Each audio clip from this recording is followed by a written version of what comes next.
All right, welcome to another episode of the Couch Coaches, where we talk about everything going on in sports this week. And the NBA playoffs are finally here. We are one game down so far, with the Hawks beating the caca out of Miami. Didn't expect that, but I want to run through and what we expect from the series coming up. So I think the first round is who's going to make it out of the play-in and into the playoffs, and then we can get into the actual series themselves. So, Deacon Greg, who do you see coming out of the East, and who do you see coming out of the West from the play-in? Obviously, one of them is going to be the Lakers. I know that. Yeah, we already have Atlanta advancing to the play, and they're going to play Boston. And I didn't see that coming. I didn't think, and they beat Miami in Miami. That was really surprising. So, and then the second game is going to be what's the other team in the East? It's the Bulls and Raptors. Oh, the Bulls. You know what? I'm going to go with the Bulls. I think that the Bulls are a solid team, and yeah, I think I'm going to go with the Bulls in that, and for that play-in. Okay, so then Bulls and Bucks. Yeah. And Hawks and Celtics. Okay, and then what about the West? Okay, the Lakers got it. So the Lakers will play Memphis. Yeah, well, the Lakers got a gift. Hopefully, they capitalize on it. They play tonight at home, and they're playing Minnesota.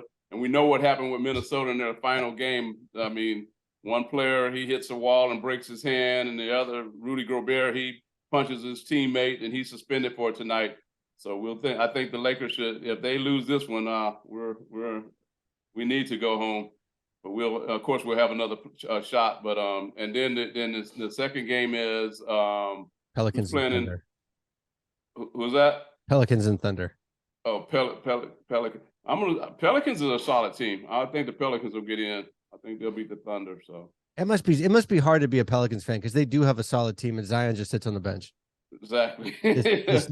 this freak of nature is just, oh, you're like, dude, if you could get out there, you guys would be right in the mix all the time. And he's just always big dudes. It makes you think there's a guy coming out of college this year that's like 7'6" or 7. He's gigantic, and you go, it's great, but man, when you're that big, it is very hard to stay healthy, because the littlest thing below your knees, and people aren't built to be like giants like this. Exactly. All right, Brother Bill, what do you think in the West and the East? Coming out of the West, I would like to believe that the Warriors can come out of the West, but No, I'm sorry. So I'm sorry. Playing. Oh, playing. I'm sorry. Yeah. So playing game, I expect. Well, before we even get to the Lakers, expected to win tonight's game over the Timberwolves. What I want to know, Deacon Greg, is when is it going to be announced about the GoFundMe that was started by the Lakers to pay both McDaniels and Rudy Gobert just to throw any chance they had of beating the Lakers? I mean, they say some things don't happen by coincidence. Rudy Gobert just punches the play on the sidelines. Okay. Then you've got McDaniels punching the wall at halftime. Game's not even over. You can tell me that those were just flukes? Just let me know who wrote the check. LeBron. And then we can go on with it. It's LeBron. I'm not even acknowledging that. Move on. I'm not acknowledging that. Okay. So picks. So Lakers 7th seed against Memphis Grizzlies. I think that is going to be a very competitive series. So you do agree the Lakers will make it out? The Lakers will make it out. The question is going to be whether or not they even cover the 8.5 point spread tonight. Yeah. Yeah. And then the other game, Pelicans and OKC. I give OKC a boxer's chance, and here's why. Because when you have to fight and claw towards the end of the season just to get in, that means you're going to have to string some wins together. And so they have some momentum going in. Whereas the Pelicans, they at one time were sitting in the 7th seed, and they dropped all the way down to 9. So, like I say, matchups, we'll see. But I wouldn't be surprised if somehow OKC pulls what I wouldn't consider an upset, because he's a very evenly matched team statistically. So you just think it's the momentum. The momentum is going in opposite directions for the two teams. Yeah. Whoever wins that game they'll have to play the Nuggets. Timberwolves to get the 8th seed. Oh yeah, but yeah. I mean, my thinking is like whoever wins that game will beat the. I mean, the Timberwolves are just. I mean, talk about imploding at like the absolute worst time. I would imagine that one of those two teams, whoever wins that game, is going to beat the Timberwolves for that final spot. Yeah. So that's my pick in the West. In the East, yeah, I didn't see Atlanta beating Miami either. And it wasn't so much because I watched the game earlier, and it wasn't so much that they won, but they crushed them on the boards. They crushed them in second chance points. They only had, I think, 7 turnovers. They had single digits in turnovers. Atlanta did everything you have to do to win a game like that to get in. They just outplayed. They were the more physical team too. That's something I didn't expect them to be more physical than the Heat, because the Heat is known for physicality. I'm wondering if the Heat looked past them. I don't know that they looked past them. I think there are times they say styles make fights, and this is a game where Atlanta just had the style for the course of the game to beat Miami at what Miami's been known for being good at. Take care of the ball and rebounds. I mean, and the big men for Atlanta outplayed the big men for the Heat. And like I said, I just didn't. Trae Young didn't have to be the guy to win the game for the Heat. He had plenty of help tonight. And I can't see any team looking past anybody in the play-in. I mean, it's a play-in. Yeah, you would think, right. But like that when a team gets out hustled, when it's like when you have like second chance points and board and getting more rebounds stuff, there's a lot of. I mean, granted, there's a size factor for sure, but there's also a hustle factor, and you would, I don't know. Yeah, that was a weird game. Maybe they the Hawks wanted it more tonight. That's all you can say. Yeah. Because And remember, I'm sorry. Do you see either the winner of Toronto and Chicago? Do you see them also beating Miami? Good question. Well, that's the advantage I think of being either 7 or 8 seed in the play-in is you get another shot. Yeah, right. And so, this had to be the Heat's wake-up call, because now it's an elimination game when they got to play again on Thursday. We'll have to just see, how Toronto and Chicago look in their game. If Miami plays like they did tonight, if they get out hustled like they did tonight, then they'll be fishing. That's all you can say. Yeah, and they should be too. Yeah. But it didn't matter, because whoever comes out of that is going to get boat raced by Milwaukee anyway. So. Yeah, that's a tough go. When you're like, oh, we did it. And like, oh, we gotta play Milwaukee. All right, so Deacon Greg, getting back to the ones that are already set, and I'm just gonna go back and forth between the games. So the first one is Brooklyn versus Philly. I think Philly, Brooklyn. They had a lot of turmoil this year, a lot of player movement and stuff like that. I'm surprised that they hung together as much as they did. But yeah, I don't see them beating Philly in that series. No. So I'm pulling. I think Philly will take them. Brother Bill, you agree? Agreed, because Philly, and I'm looking at numbers. I always look at what teams do defensively. Philly, of the 10 teams that are going into the playoffs, including the play-in teams, they have the second best opposing points per game. The season at just was a little bit under 111 points a game. But I think their Achilles heel is if they put too much pressure on Joel Embiid to be the guy to win every game, because he doesn't have to. They have enough of a supporting cast where if Embiid does what he does, and the other guys do what they need to do, then Philly should be fine in that series against Brooklyn. Yeah.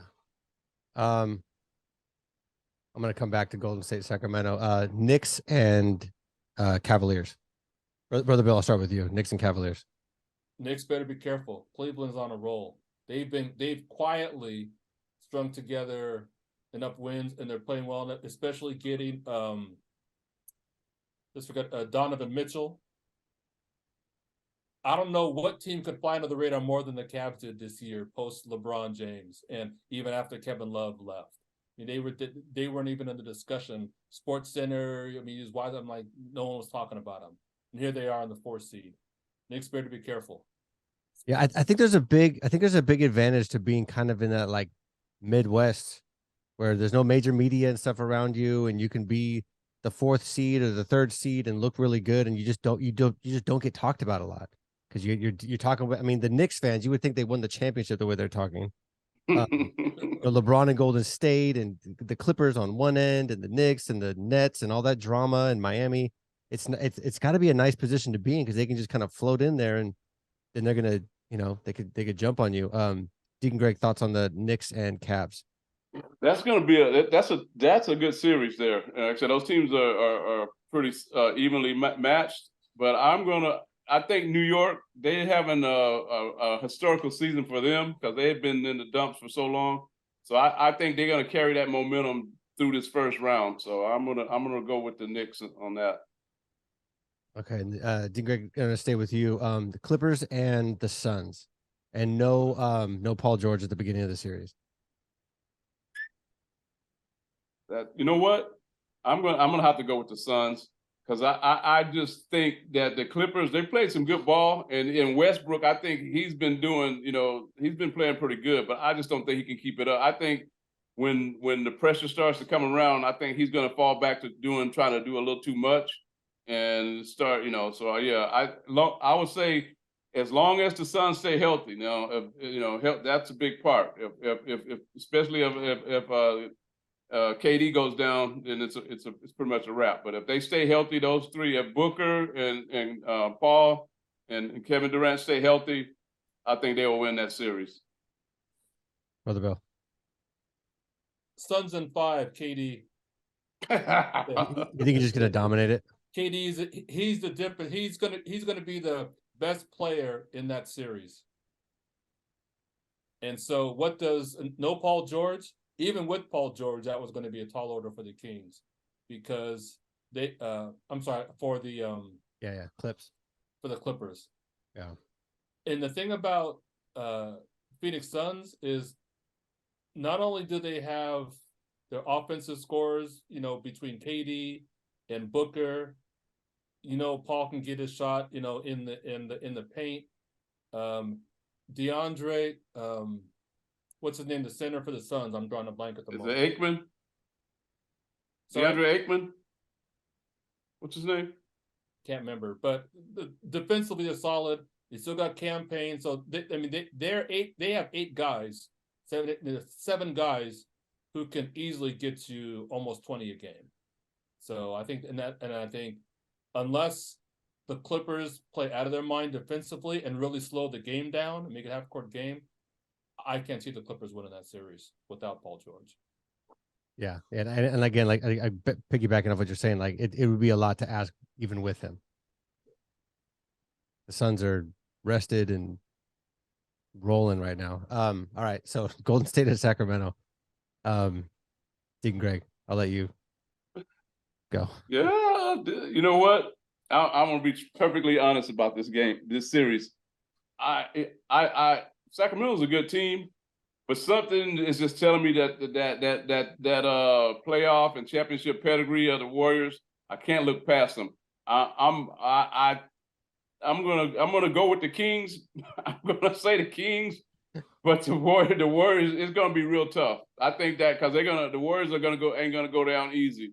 And a lot of guys were saying that the Warriors are not a good road team, and then out here, well, it's not really a road game. They're only taking a bus right up the street. So yeah, so it's gonna be a good series. But oh man, my gut is telling I'm not having a good feeling right now.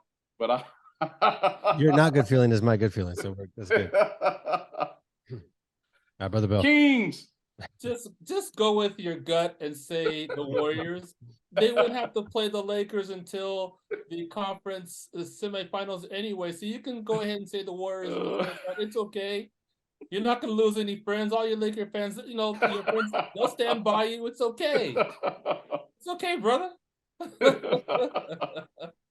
In that series, I will say one thing. I think matchup-wise, it favors the Warriors. Just matchups, right? I mean, just players. But if the Warriors in this round play like they have for most of the season defensively, they're going fishing. I'll tell you right now, they've got to play better defensively. They won 8 of the last 10, great, but where they are deficient, defensively, the championship run, they were always in the top 5 defensively. And so they haven't been that this year. And I've been saying that for the last month. They need to fix this defense. And they need to take care of the ball. But for them, the magic number in turnovers a game seems to be around 16. Under that, they're okay. Over that, because they have to get shots up. Looney's been balling on the boards. The Poole takes care of the ball. Draymond's going to do what he does. Hopefully he doesn't get any technical fouls or something to get himself in trouble and just mess up that series. If they play their game and take care of it, the ball and defensively, I could see them winning one of the first 2 games at Sacramento and then taking care of home and finish it off in 5-6 tops. Yeah. And it wouldn't even be a road game, like Deacon Greg was saying. There's going to be, I think it's going to be more like 60-40 in terms of the Kings fans to Warriors fans. Dubs fans, they go be in the house. It's going to be a blue and gold takeover, just like the Niners do whenever the Niners travel. No. Just like the Niners did in Vegas. It's going to be the same thing. You ain't taking over. You will have some representation, but you guys ain't taking over. Those King fans, they got the rabid fans in Sacramento now that they've been winning. They support that team, so they will be in the house. Watch the game when they pan the stadium. There's a lot of people that moved up to Sacramento from the Bay Area that have probably been wearing Kings gear, and now they're gonna break out their old Warriors. You're gonna watch all the what is it, like the lightning bolt guy. You're gonna see old jerseys like that from the We Believe. Thunder. Yeah, you're gonna see that. So I think the Warriors are going to. I think their defense will be much better because I think they're going to be like, okay, it has to be better now. I know Draymond's going to play his butt off. My concern is that coach knows this team really, really well. So I think I could totally see him knowing, okay, how are we gonna get Clay? And granted, their defense hasn't been good. Their offense has been like historic, but the Kings defense is not good considering they have a defensive coach. But man, does he know every single button to push on Draymond? And does he know everything that can throw off Clay? Do they have now the next thing is, do they have the personnel to be able to do that? That's a different thing. But man, they could not be going up against a coach. And I think the Warriors are going to win. I think they're going to win like in 5.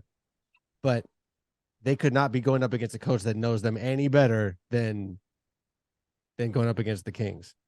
And I think it will be. I think the first game will be interesting, and then the Warriors will settle down and take care of it. But I expect that first game, us to go, we got to get. We're worried because the Kings are going to throw every single trick in the book they can at them that first game. Warriors have done this before. That championship pedigree, kind of sit back and absorb it, and then come back and like they did with the Celtics. Well, the Warriors are an interesting team because it seems like when they have been counted out, even when they won their first championship, no one gave them a shot other than Warriors fans. They were a jump shooting team. So what? Right? And granted, they had some fortune because Kevin Love was hurt, Kyrie Irving was hurt that first year, right? Even the 2 with KD. But if last year's championship got all the critics anything, if at some point, players, especially core players, know the difference between regular season and postseason. And it's always been a grind, right? And this is their second season. And so now what they're looking at is you've got 7 games to take care of business, right? 1 game at a time. They have the firepower. Question is, do they have the defense, and can they take care of the ball? Yeah. What is the Sacramento's big man? That's when you guys with him and Fox is going to get his, and their big man Sabonis. What is his name? Sabonis or something like that. Fox is the guy to watch. I think getting back to you're right, Deacon Gray. That's why I worry about the Warriors defense. They got to take good shots. Coming down, jacking up threes is not going to get it done. Because those games are going to be close. I expect a couple of close games in the fourth quarter. So it's going to be which team is going to be able to execute better. And you're right, Joe, in terms of coaching. I mean, Mike Brown, it's one thing to kind of know a team, but then you have to go and do something about it, right? Yeah. And so the X and O's in these close games in the fourth quarter is going to be very interesting in the series to see who's going to be the smarter team. The smarter team will be us for sure. But we're also the older team, so there's Hear that. that, Greg? The smarter team's going to be who? Say that again, Joe. Well, you guys are biased, so I'm It's just us. sitting here listening. Both of you guys, Biased, but it's you true. got them in 5. You got them in 5. Okay, Yeah. that ain't gonna happen. Yeah, but when you get old guys that know at the other end of the series is a little bit of rest, they're gonna play extra hard and go, "Oh, I just want to rest." Watch. So something, an interesting quote I saw today, and I think it was either from today or yesterday. Who's the guy that talks all the trash on Memphis? Brooks. Brooks. Okay, so Brooks is already talking crap about playing the Lakers and how he'd love to play the Lakers so he could send LeBron home. Why you would poke the bear, I don't understand. If you're gonna get a team fired up to beat you, and granted Memphis is flashy and fast and all these things and stuff, but to start running your mouth about LeBron just seems like such a mistake. Like why? Like talk after, be like Sherman, talk after the game. That's a carryover from the season. You see when they played in the regular season, and him and LeBron was going at it, and LeBron like pushed him like, "Dude, you're not even big enough. You can't play with me." Yeah. So he's just trying to talk stuff just from a carryover. But yeah, that ain't gonna happen. So just because that's who we're gonna most likely gonna see. So just thoughts looking too far ahead. Just thoughts on Lakers at playing Memphis. What do you think? Well, I think the Lakers will, if they played them. I think their front line is too big. Memphis is hurting. They missing their center. Matter of fact, their 2 frontline guys are out. So, and I think between Anthony Davis, LeBron, and our other big guys, I think the front line is going to be too big for Memphis. I don't think Jock is a great player. I ain't gonna say great, right? Because he's on the borderline of being great. But to me, he can't shoot the outside shot consistent. All he wants to do is drive to the basket, and if you start clogging the middle on him, and I don't think So yeah, I think the Lakers. I love that matchup. I think our front line is will take we'll win in the paint against Memphis. And then their big man tends to get in a lot of foul trouble also. So he gets foul problems. So, and that's one thing that's about the smarter older teams, smarter older players like the Lakers and LeBron is they're just going to go in and make them foul. They're just going to draw those fouls and stuff out of them because if you can do it, that's smart basketball. Brother Bill, what do you think about that series? Yeah, Deacon Greg is right. Yeah, them losing Steven Adams, center of Memphis. Yeah, that's a big loss for them to protect the paint and the defensive rebound. Dylan Brooks, he reminds me of the guy you in school, talks a lot. Hey, I'm gonna call you out, 3 o'clock, see you after school, and then you say, "Okay, where?" And then he says, "Never mind. I was just joking with you." All talk. You're going up against a Laker team who you've got too many veterans on that team. They're gonna say, "Okay, so now we got someone doing a lot of talking." He's trying to hype himself up because he knows that the Lakers are the better team. I mean, Memphis, sure they're younger, they got a lot of talent, but the Lakers are playing better ball. I just think I see the Lakers winning that series. I don't know if it's going to be 6 or 7. I just believe that they're the better team. Yeah, I feel like Memphis is, and we talked about this previously. Memphis just seems too immature. They don't. I mean, which is why they went and got a guy like Adams. They have a big guy who has experience, has a strong voice in the locker room. And what's funny is he gave this big speech about them being more mature and acting right before like all this stuff blew up with Ja and everything. It's like, well, didn't work. But okay, well, I think we just go with a basketball heavy episode. If there's any other topics you want to bring up, but we got a couple minutes left. If there's anything else you wanted to address. NFL draft coming in a few weeks. I know we got some time. We got what's the end of the month. Did we already talk about the draft already? A couple weeks ago, I don't remember. But anyways, we talked about pieces of it a little bit last week with Sister Leslie Okay. in relation to the Cowboys. Yeah, but as it gets closer, for sure, Okay. for sure. I mean, for us, we have no draft picks, so and the Raiders are going to probably draft somebody that the Patriots wanted and get as many Patriots over there as they can. But I do think that was an interesting signing with OBJ going down to the Ravens. That was, I didn't see that coming. I didn't see him signing there, and that was like out of the blue. You're going to overpay for quarterbacks, but you're not going to you're going to overpay for a wide receiver, but you're not going to overpay for your quarterback. It's like we're sending mixed messages, guys. If I'm Lamar Jackson, I'm hot. I'm steaming mad. You go pay that kind of money, and yet we're squabbling over my contract. Yeah, I don't know if that makes the situation worse or better, or if this is like he said, man, OBJ sure would be nice to get, and they go, well, okay, we'll go get him. I wonder if it's like a thing, like like the Jets don't have Rodgers, but they're trading with the Packers and they're picking up old player and they're doing these things where you're like, okay, they're obviously doing this for Rodgers. I'm wondering if this is just the Ravens like Hail Mary, like please be reasonable with your contract and come back to us. Well, I heard this one commentator was saying that players talk. So he's saying that Odell Beckham and Lamar has been talking. So this is like a planned thing for them to get together. I'm like, so if a commentator knows players are talking and they use that strategy, don't you think management is saying, well, hey, we got him locked in. If we sign him, then he's definitely coming. Lamar's definitely coming back. So I don't know how true that theory is. So I don't know what's going to happen. Yeah, one thing throughout all this stuff with Lamar is like people have to be calling him and offering him advice. Like he has to have like high level people that run management company or do something. I mean, like I just picture Jay-Z calling him up, going, "Hey man, what do you need? Let's talk about the contract." Something. There has to be like super high level people talking to him, and then he comes out and he has this stupid like all-in-one gym thing that he's selling, and he has this website for like his website for himself, and it's like the worst website you've ever seen. And you're just like, who is in this dude's corner that he's listening to? Because he's doing nothing right. Everything he's doing is wrong, and people are calling him up.